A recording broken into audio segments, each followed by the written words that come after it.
वर्ष 1940 में रामगढ़ अधिवेशन में भारतीय राष्ट्रीय कांग्रेस के अध्यक्ष कौन थे?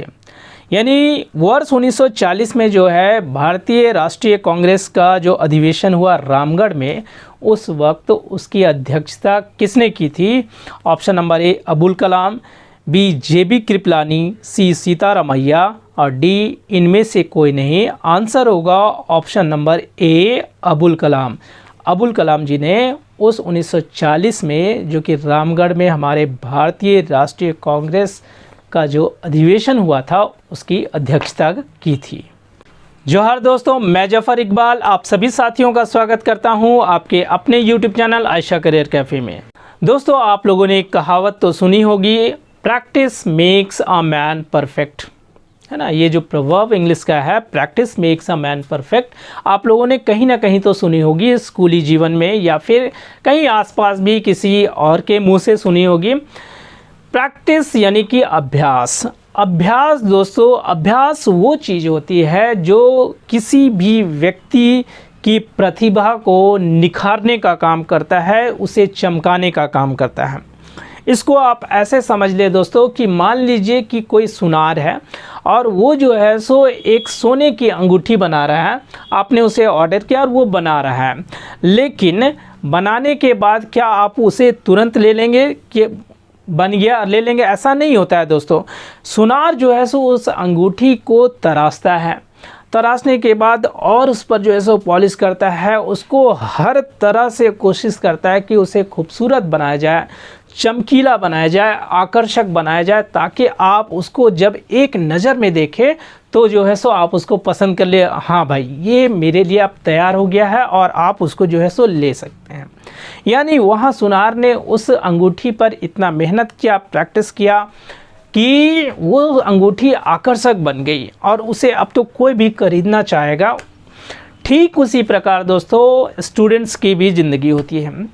जब भी कोई वैकेंसीज़ आती है या फिर वैकेंसी की छोड़ दीजिए, किसी भी तरह के परीक्षा एग्ज़ाम की बात होती है, स्कूली जीवन से लेकर कॉम्पिटिटिव जीवन तक, उस वक्त जो है सो स्टूडेंट जो है सो भरसक प्रयास करते हैं, निरंतर जो है सो दिन रात मेहनत करते हैं अपने सिलेबस के हिसाब से उसको कंप्लीट करने का। और क्या होता है कि कंप्लीट करने में वो जो है सो दिन रात सुबह से लेकर शाम कुछ नहीं देखते हैं और वो खूब सारा मेहनत करते हैं। लेकिन दोस्तों आप हमें ये बताइए कि सिर्फ खूब सारा मेहनत करना या एक निरंतर दिशा में एक तरीके से मेहनत करना, दोनों में से क्या ज़्यादा इम्पोर्टेंट है दोस्तों? देखिए, होता क्या है कि स्टूडेंट्स जो है सो अपने हिसाब से पूरा मेहनत करते हैं। कोई चैप्टर को उसने पढ़ा और नॉर्मली जब हम किसी भी एक चैप्टर को पढ़ते हैं तो हमको उसमें से 10%, 20%, 30%, बहुत ज़्यादा तेज़ है तो 50% आपको समझ में आता है। उसके बाद हम लोग सोचते हैं कि चलो अब अगला पढ़ते हैं, फिर अगला पढ़ते हैं, अगला पढ़ते हैं। जब आगे हम लोग बढ़ते जाते हैं तो पीछे के चैप्टर्स के जो कुछ भाग होते हैं या फिर कुछ छोटे छोटे पॉइंट्स होते हैं वो हमारे दिमाग से निकलते जाते हैं। हालांकि आपने उसको पढ़ लिया है कि भाई मुझे ये चीज़ समझ में आ गया है, ये विषय समझ में आ गया है। मान लीजिए कि आप झारखंड की नदियाँ पढ़ लिए, आपको समझ में आ गया कि झारखंड की नदियाँ का उद्गम स्थल कहाँ है, उसका मुहाना कहाँ है, कहाँ से होके गुजरती है, ये सब समझ में आ गया। लेकिन आप जब दूसरे टॉपिक में चले गए, जनजातियों के बारे में पढ़ने लगे, CNT SPT एक्ट पढ़ने लगे या फिर झारखंड का इतिहास पढ़ने लगे, तो फिर पीछे का जो है सो आपका वो थोड़ा सा एक तरह से कुंद हो जाता है, कुछ चीज़ें आपके दिमाग से निकल जाती हैं। उस वक्त क्या जरूरी पड़ती है दोस्तों? उस वक्त आपको सबसे ज़्यादा जो ज़रूरत पड़ती है वो होती है अभ्यास की। अभ्यास यानी प्रैक्टिस की।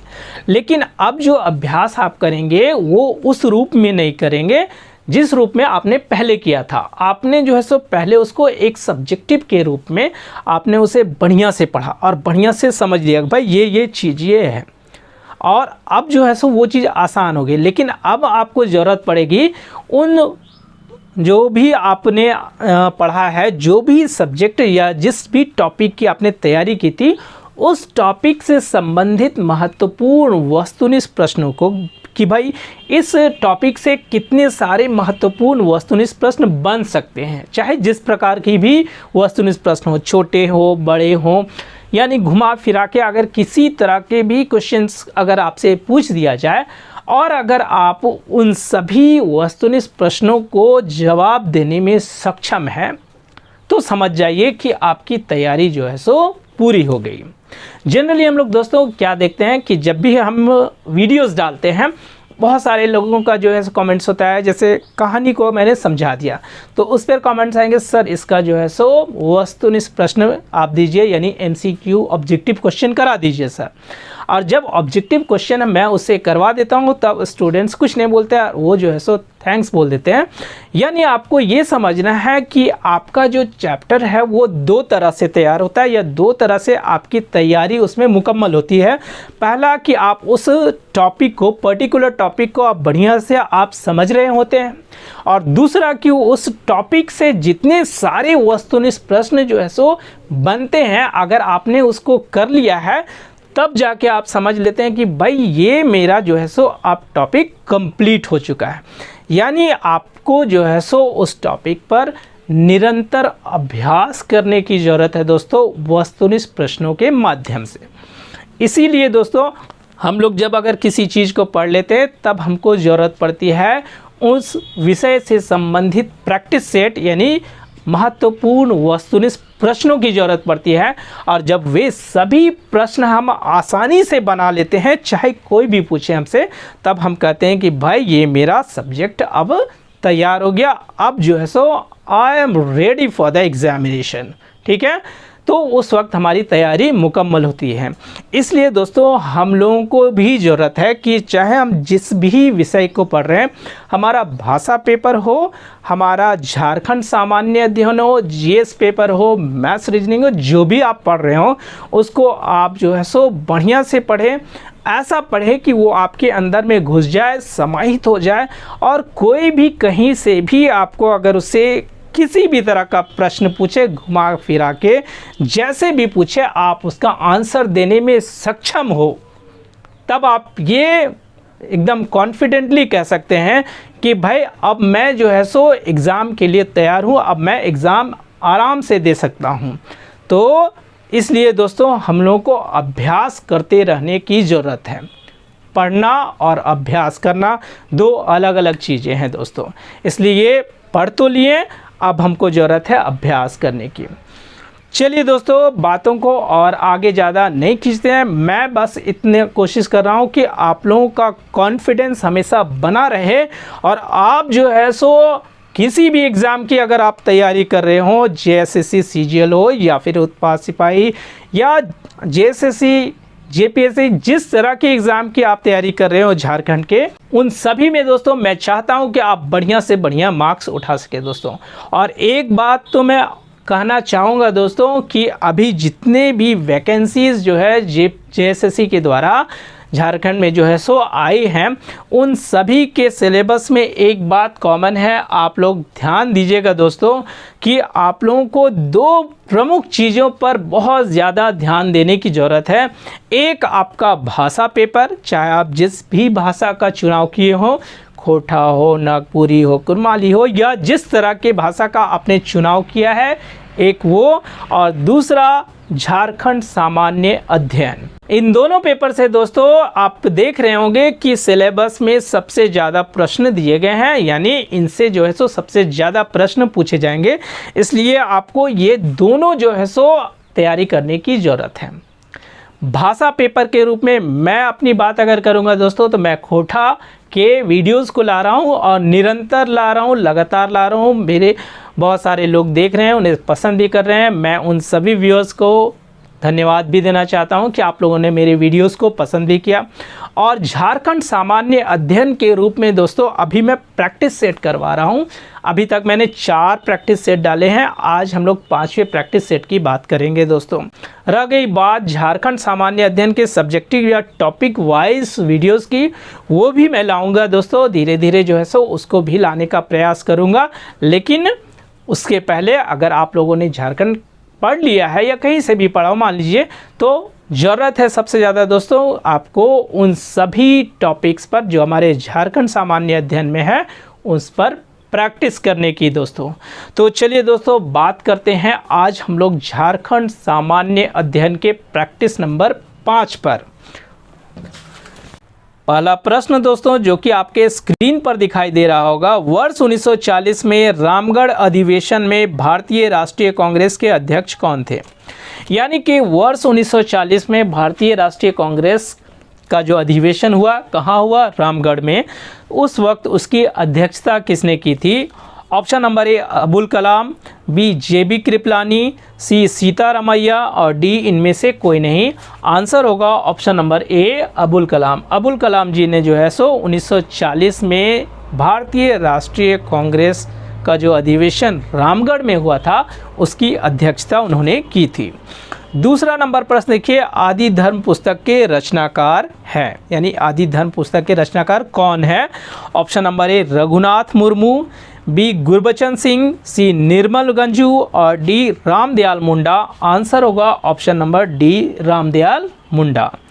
तीसरा नंबर प्रश्न दोस्तों बहुत इंपॉर्टेंट क्वेश्चन है, मारांग गोमके के नाम से किसे जाना जाता है? मारांग गोमके के नाम से किसे जाना जाता है? Option number A Jaipal Singh, B Birsa Munda, C Bhagirath Manjhi और डी शिबू सोरेन। आंसर होगा option number A Jaipal Singh. बहुत सारे एग्जाम में ये प्रश्न पूछा गया है दोस्तों, ध्यान रखिएगा।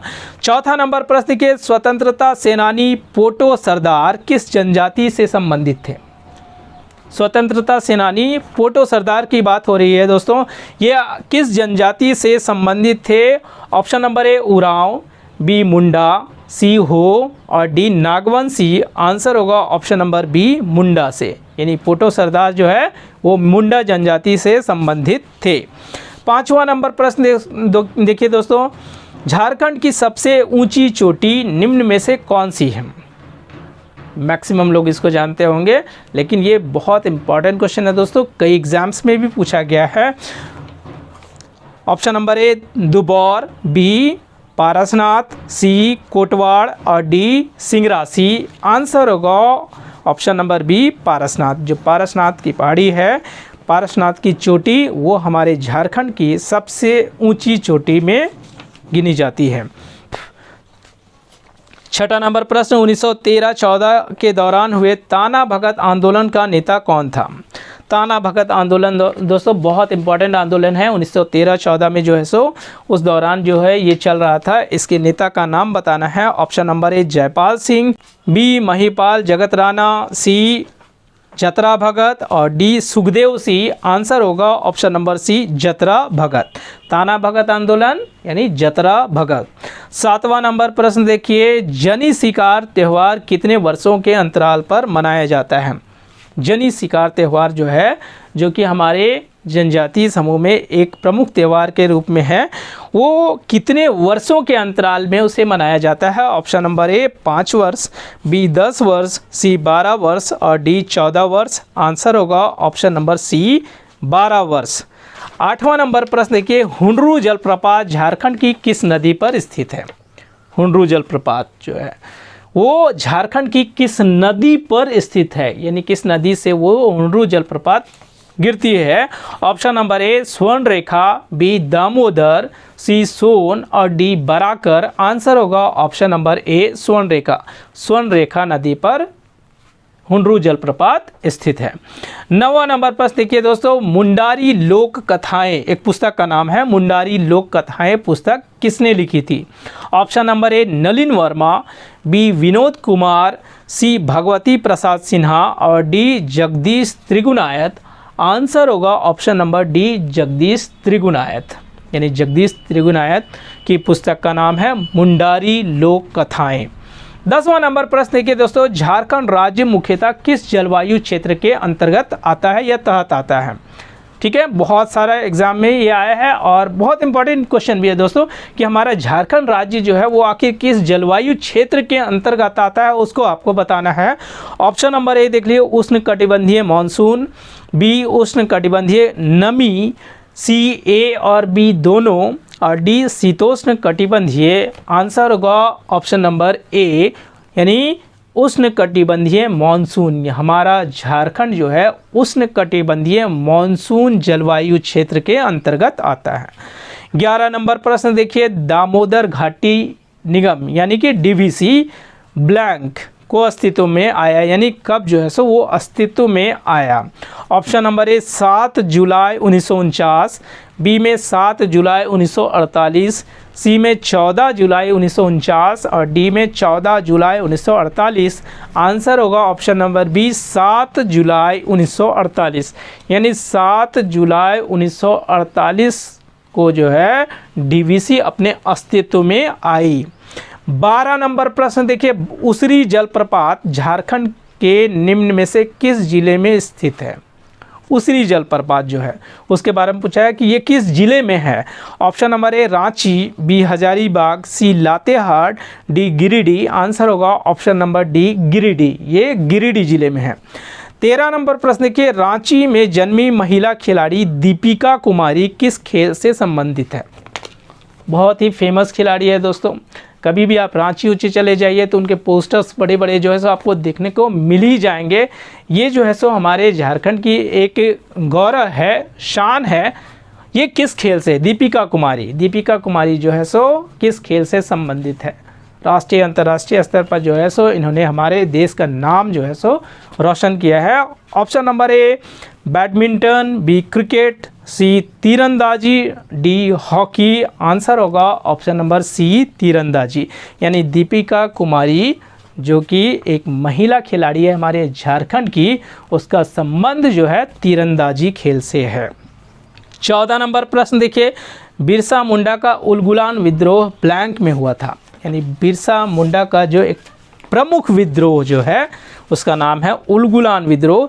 यह किस वर्ष हुआ था, वर्ष पूछा जा रहा है। ऑप्शन नंबर ए 1857, बी 1875, सी 1895 और डी 1900 ईस्वी। आंसर होगा ऑप्शन नंबर सी 1895 ईस्वी में। 15 नंबर प्रश्न के, झारखंड का सबसे ऊंचा जलप्रपात कौन सा है। सबसे ऊंचा जलप्रपात है कौन सा है। Option number A Hundru, B Dassam, C Jonha और डी बूढ़ा घाघ। आंसर होगा option number D Budha Ghagh. बूढ़ा घाघ जो है हमारे झारखंड का सबसे ऊंचा जलप्रपात है दोस्तों। 16 नंबर प्रश्न के, झारखंड सरकार द्वारा किस वर्ष श्रमिक पेंशन योजना की शुरुआत की गई थी। ठीक है, योजनाएं पहले बोले दोस्तों, योजना बहुत इंपॉर्टेंट है, उसको कभी भी इग्नोर मत कीजिएगा दोस्तों। यहाँ पूछ रहे हैं कि किस वर्ष श्रमिक पेंशन योजना की शुरुआत झारखंड सरकार द्वारा की गई थी। ऑप्शन नंबर ए 2013, बी 2015, सी 2017 और डी 2020। आंसर होगा ऑप्शन नंबर सी 2017 ईस्वी में शुरुआत की गई थी हमारे झारखंड सरकार द्वारा। कौन सी योजना, श्रमिक पेंशन योजना। 17 नंबर प्रश्न के, फल्गु नदी का उद्गम क्षेत्र क्या है। फल्गु नदी का उद्गम क्षेत्र यानी कहाँ से वो निकलती है। ऑप्शन नंबर ए छोटा नागपुर पठार, बी कोल्हान क्षेत्र, सी नेतरहाट पठार और डी राजमहल पहाड़ी। आंसर होगा ऑप्शन नंबर ए छोटा नागपुर पठार, यानी फल्गु नदी जो है छोटा नागपुर पठार से निकलती है। 18 नंबर प्रश्न के, इनमें से किस ताल वाद्य को तुमदक भी कहा जाता है।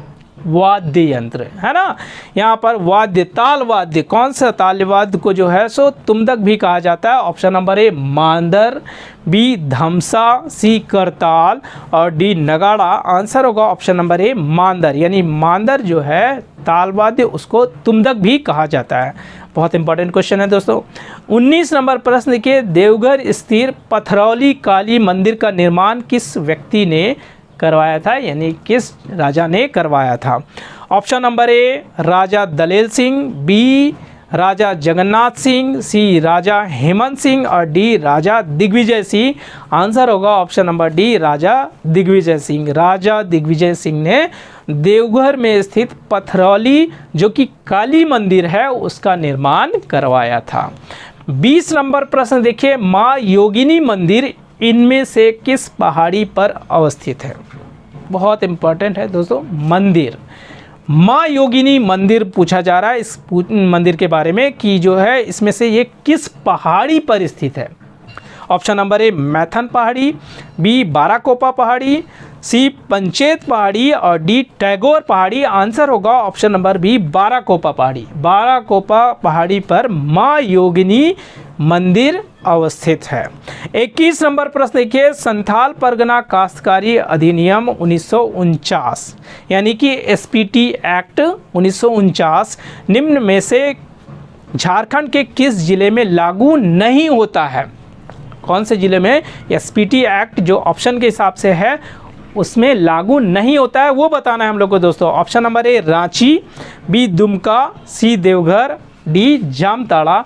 आंसर होगा option number A Ranchi. Option देख के भी इसे आप आराम से बना सकते थे, क्योंकि दुमका, देवघर, जामताड़ा वो एक तरफ के संथाल परगना तरफ के जो है सो वो ज़िले हैं। रांची जो है सो इधर आ जाता है वो किनारे, तो वहाँ पर जो है सो एसपीटी एक्ट लागू नहीं होगा।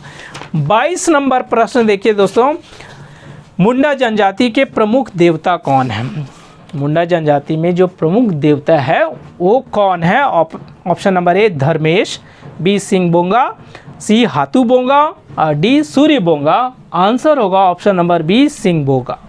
23 नंबर प्रश्न के झारखंड समन्वय समिति का गठन कब हुआ था?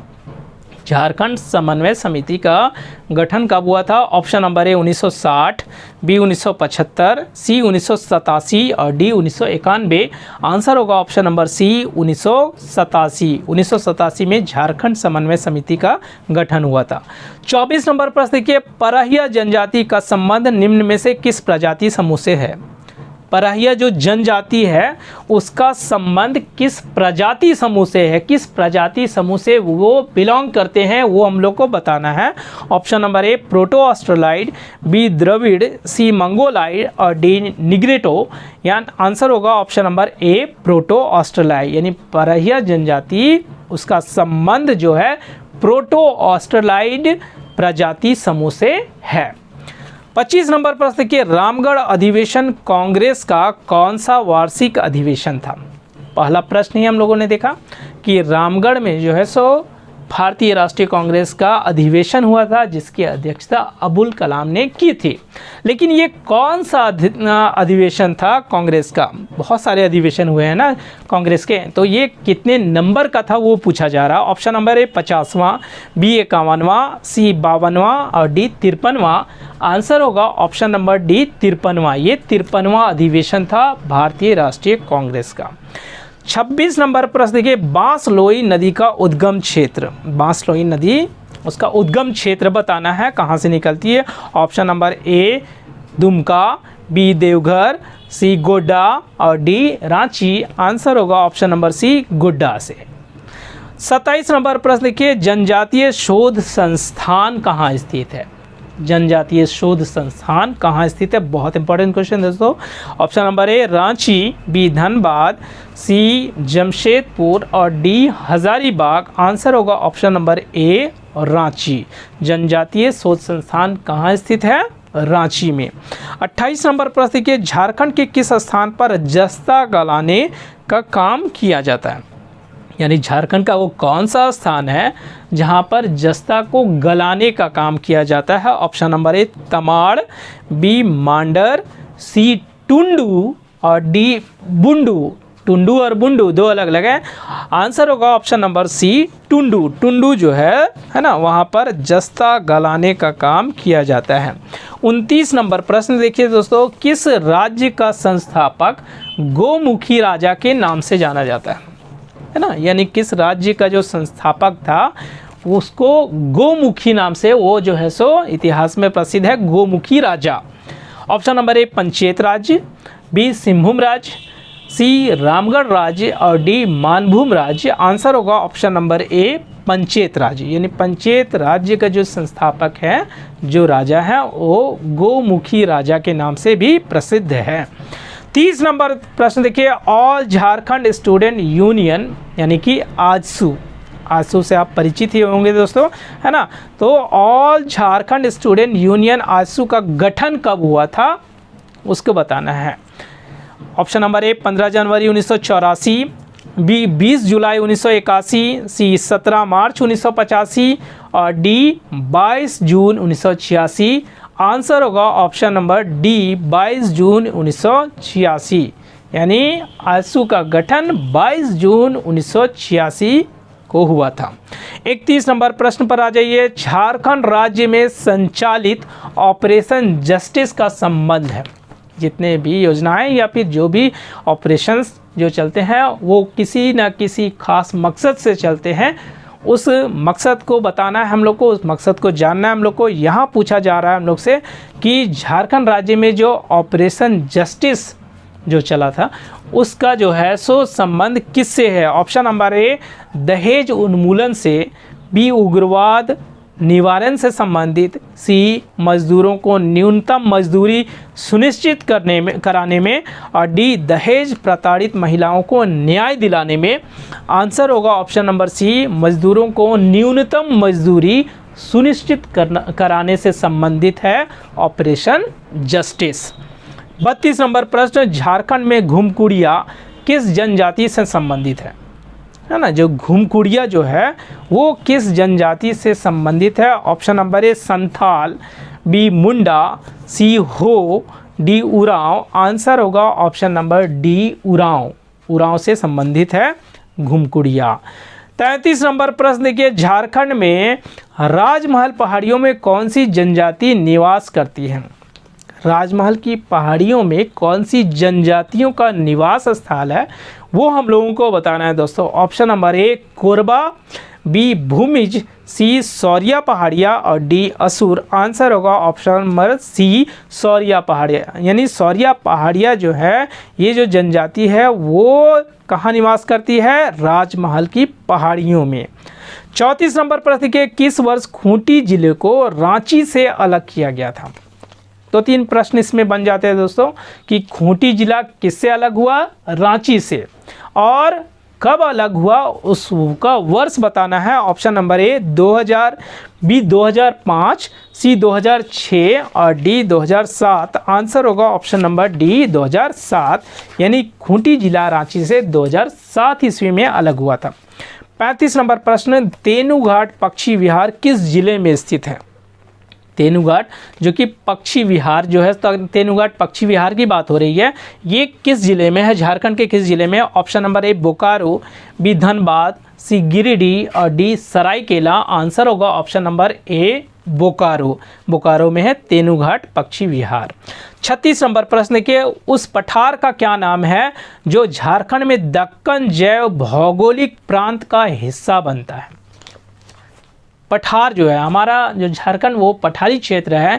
यहाँ पर बताना है कि कौन सा ऐसा पठार है, कौन सा पठार जो है जो कि दक्कन जैव भौगोलिक प्रांत का एक हिस्सा बनता है। ऑप्शन नंबर ए मालवा पठार, बी छोटानागपुर पठार, सी बघेलखंड पठार, डी बुंदेलखंड पठार। आंसर होगा ऑप्शन नंबर बी छोटानागपुर पठार। यानी छोटानागपुर पठार जो है वो दक्कन जैव भौगोलिक प्रांत का एक हिस्सा है। 37 नंबर प्रश्न देखिए, झारखंड में मुख्यमंत्री विद्या लक्ष्मी योजना की शुरुआत किस वर्ष की गई थी। फिर से योजना आ गई, कौन सी योजना है, मुख्यमंत्री विद्या लक्ष्मी योजना। इसका शुरुआती वर्ष बताना है कि कब ये शुरू हुआ था। ऑप्शन नंबर ए 2012, बी 2015, सी 2018 और डी 2020। आंसर होगा ऑप्शन नंबर बी 2015 ईस्वी। यानी मुख्यमंत्री विद्या लक्ष्मी योजना की शुरुआत 2015 ईस्वी में हुई थी। 38 नंबर प्रश्न देखिए, मुंडास शासन में क्या रखते हैं। यानी मुंडा लोग जो है शासन में क्या रखते हैं, ठीक है, शासन अखरा ये सब कुछ जगह है वहाँ मुंडा लोगों का। मुंडा तो वो लोग वहाँ पर क्या रखते हैं दोस्तों, ठीक है। इस पर मैंने पहले बताया है कि मुंडा शासन व्यवस्था पर मेरे वीडियोस बने हैं, आप उसको देख सकते हैं, वहाँ पता चल जाएगा शासन क्या है और वहाँ क्या रखते हैं। ऑप्शन देख लीजिए, खेती से संबंधित सामग्रियों को, बी भोजन को संग्रहित करते हैं, सी उनके पूर्वजों की हड्डियाँ और डी जानवरों के। आंसर होगा ऑप्शन नंबर सी उनके पूर्वजों की हड्डियाँ। यानी शासन जो है मुंडा में वो जगह है जहाँ पर वे लोग अपने पूर्वजों की, अपने एंसेस्टर्स की हड्डियों को जो है सो सुरक्षित रखते हैं। 39 नंबर प्रश्न के, प्रधानमंत्री कृषि सम्मान निधि योजना कब लागू की गई थी। योजना है प्रधानमंत्री कृषि सम्मान निधि योजना। इसका जो है सो लागू होने वाला वर्ष बताना है, कब लागू हुआ था। ऑप्शन नंबर ए 2019 ईस्वी, बी 2017 ईस्वी, सी 2015 ईस्वी और डी 2018 ईस्वी।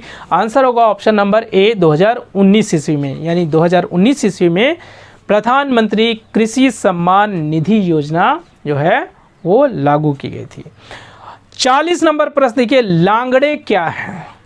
लांगड़े क्या है ये बताना है हम लोग को। ऑप्शन नंबर ए वाद्य यंत्र, बी एक प्रकार का नृत्य, सी एक प्रकार का संगीत और डी पर्व त्यौहार। आंसर होगा ऑप्शन नंबर बी एक प्रकार का नृत्य है, यानी लांगड़े जो है सो क्या है, एक प्रकार का नृत्य है। तो इस प्रकार दोस्तों हम लोगों ने इस set number practice set number 5 से झारखंड सामान्य अध्ययन के 40 महत्वपूर्ण वस्तुनिष्ठ प्रश्नों को देखा और उम्मीद करता हूं दोस्तों कि ये सारे के सारे प्रश्न जो है सो आप लोगों ने ध्यान से देखा होगा। एक बार नहीं, इसको 2 बार रिपीट करके देखिए दोस्तों, ताकि आप लोगों के दिमाग में जितने ये 40 प्रश्न थे 40 के 40 जो है सो आपके दिमाग में घुस जाए, बाहर निकलने का नाम ना ले और वो हमेशा आपको याद रहे दोस्तों। उम्मीद है दोस्तों कि आप लोगों को आज का ये जो सेशन है ये अच्छा लगा होगा। दोस्तों अगर आपको मेरे क्लासेस के वीडियोस अच्छे लगते हैं तो आप मेरे वीडियोस को लाइक करें, शेयर करें और अपना कमेंट ज़रूर दें दोस्तों। और अगर आप चैनल पर नए हैं तो चैनल को सब्सक्राइब करना बिल्कुल भी ना भूलें और साथ ही साथ आप बेल आइकन को भी प्रेस कर दें, ताकि आपको मेरे आगे आने वाले जितने सारे वीडियोज़ हैं, चाहे वो झारखंड सामान्य अध्ययन के हो, कोटा पर हो या किसी अन्य विषय से संबंधित हो, उन सब के नोटिफिकेशन सबसे पहले आपको मिलेंगे दोस्तों। धन्यवाद।